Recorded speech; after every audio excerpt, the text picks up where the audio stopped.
It was false labor, Christy. Hindi ka pa manganganak. Your cervix is not yet fully dilated. Pero, oobserbahan ka pa namin, ha? Okay? Sige po, salamat, Doc. I'll see you later. Thank you, Doc. Ma'am Christy, nandito na po yung asawa niyo. Si Jordan? Christy. Leon. Sige po ma'am, maiwan ko po muna kayo. Salamat. Sabi ko kasi sa kanila na ako yung ama ng bata. Akala nila ako na din yung asawa. Pasensya ka na, hindi ko na sila tinama. Sabi ng doktor, hindi pa daw ako manganganak. False labor lang daw ako. Yun nga yung sinabi sa akin ng nurse. Kamusta na may pakiramdam mo?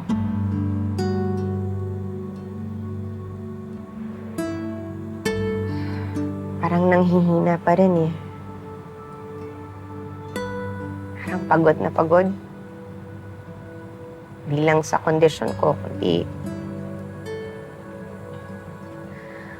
pati na rin sa buong sitwasyon.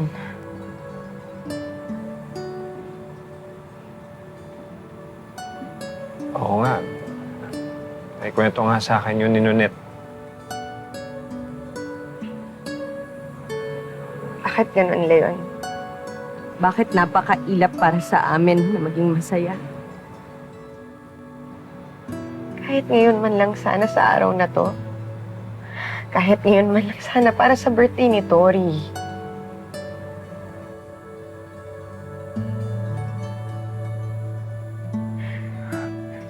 Alam mo, Christy,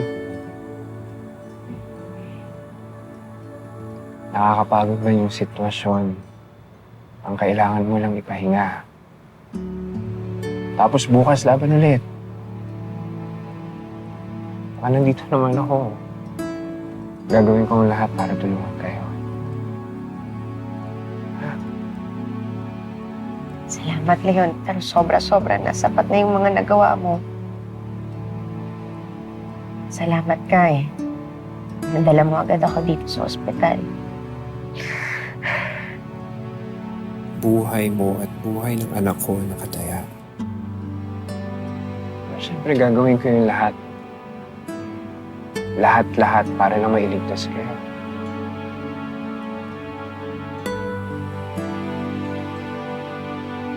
Salamat, Leon.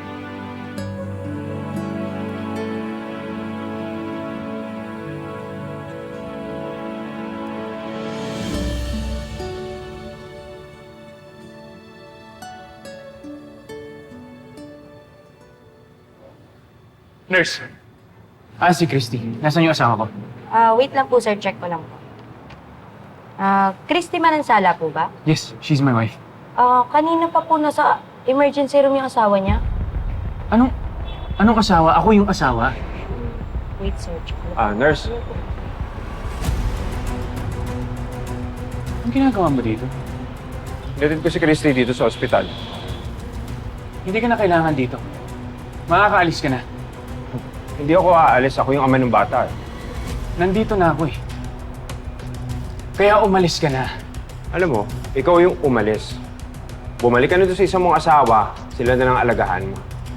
Ako yung asawa ni Christy. Ako yung mas may karapatan at hindi ikaw. Kaya kung ako sa'yo, umalis ka na dito.